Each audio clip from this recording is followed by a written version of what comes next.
Hi, I'm Jaime. I've been a student at Aikido San Diego for 4 years now. So I started during the pandemic when we were only at the park. And what brought you to Aikido?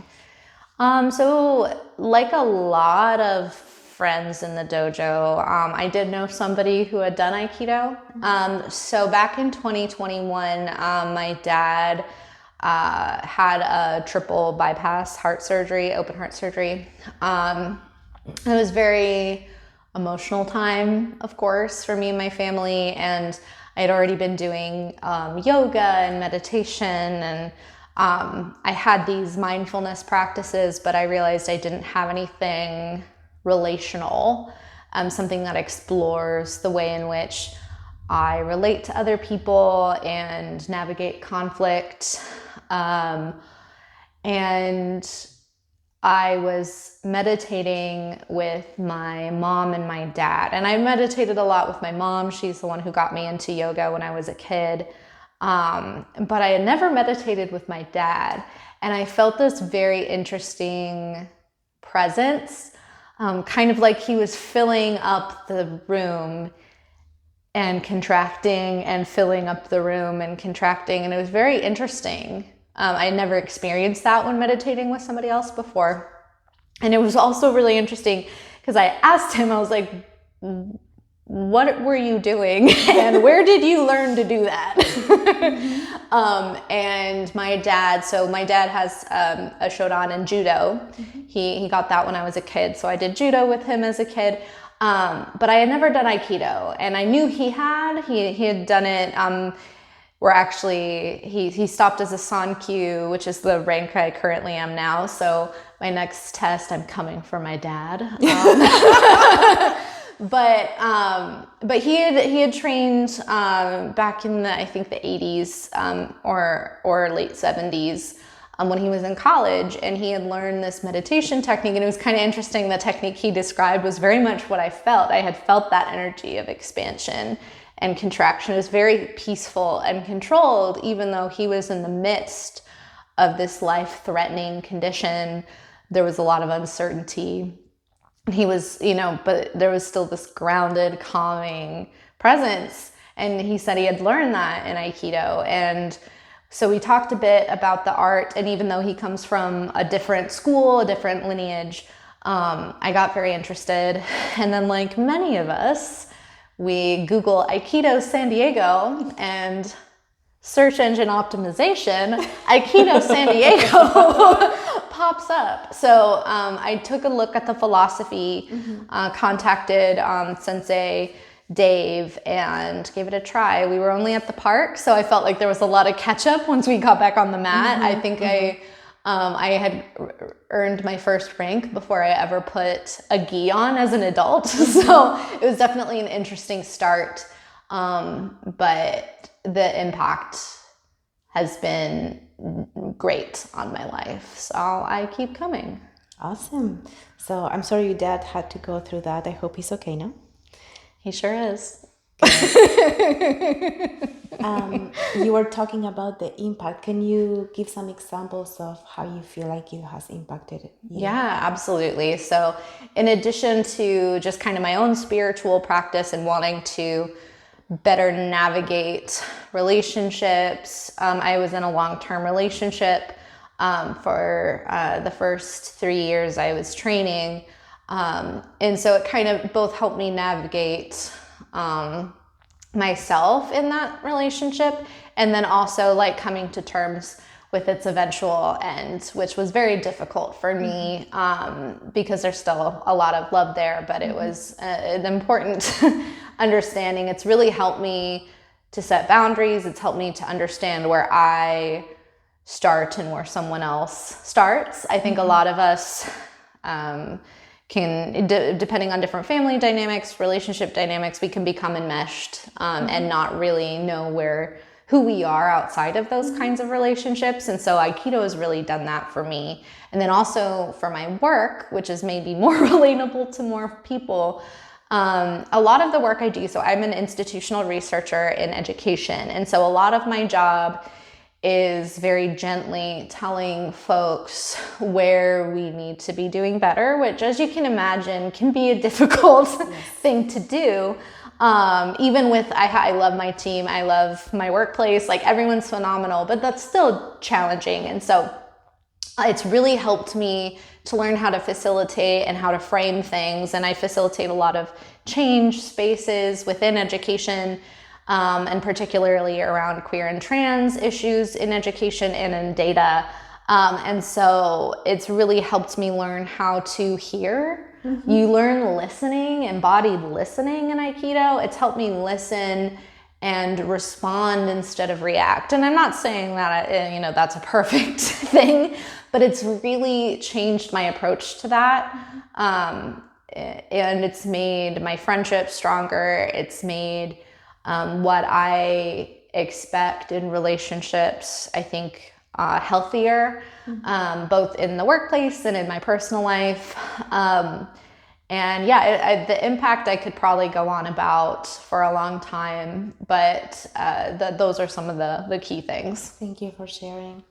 I heard you speak to growth, right? You were talking about the curiosity of learning what this is about, bringing you in. What would you say drives you to keep coming to Aikido? I hear again, I don't know if you already learned it all. I don't know. You just tell me. Oh, I think so. One thing that's really beautiful about Aikido, and I think a lot of us who pursue the art are lifelong learners. There's never a point where I anticipate whether I ever reach 4th degree black belt or not. There's never a point where I anticipate I will not be learning, both technically and refining, those kinds of more traditional aspects of the art, but especially personally, I don't think there will ever be a time where I won't find something new on the mat, something that unlocks something for me.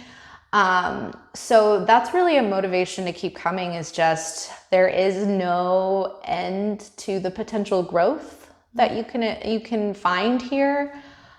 And I don't think that for me personally, there will ever be a time when I go, I've grown enough. Like, that's fine. This is good enough. And also I keep coming because not only do I love it, does it feel good in my body, it feels good in my spirit, it feels good in my mind. But there's also a really wonderful community here. And even beyond, those kinds of personal reasons, which are very strong and would be enough on their own. It's a very inclusive place. I thought it was difficult for me to come out as a queer person and as a non-binary, trans masculine person. But what's really cool about Aikido San Diego is that while not everybody gets you immediately, and I don't think anyone in my shoes would really expect that.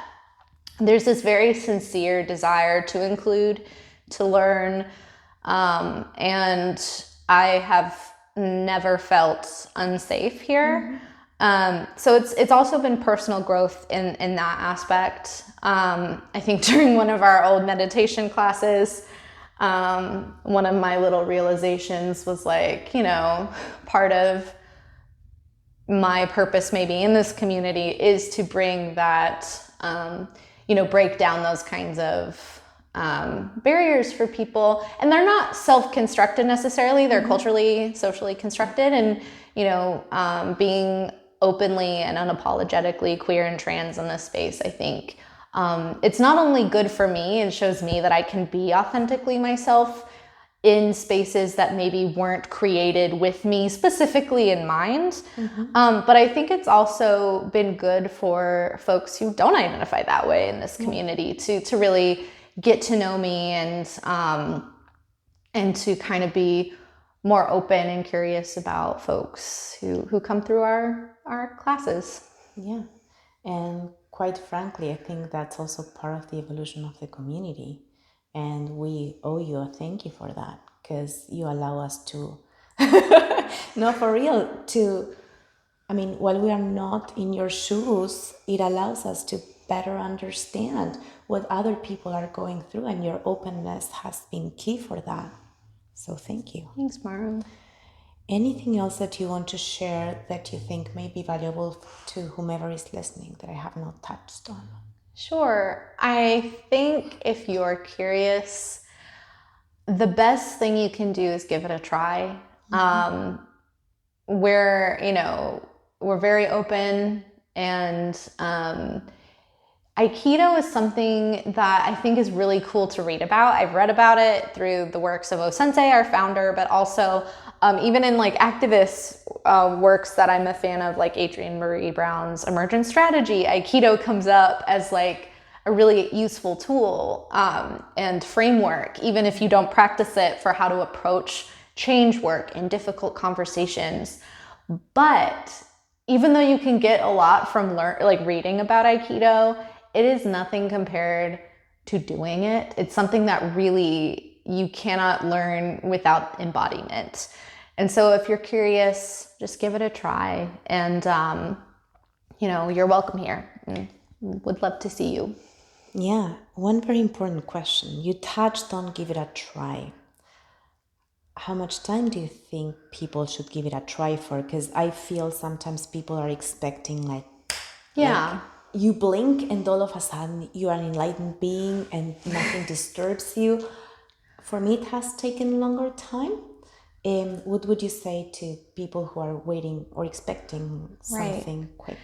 Yeah, if you are expecting instant gratification, Aikido, meditation, really any form of mindfulness practice is probably not going to be what you're looking for. And honestly, you're probably not going to find what you are looking for if you're expecting instant gratification from any of these kinds of practice. Like, I also like to lift weights at the gym.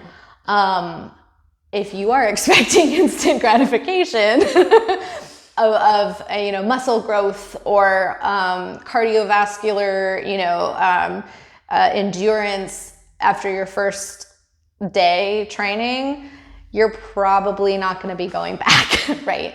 But it's a practice, just like anything else. It is very much a practice, and you will have these spurts of growth, and you will have little plateaus. You will have hard moments. Mario, you have been my mentor on many of my exams, and you have seen those moments where something's not clicking. I get stressed and I'm sobbing on the mat.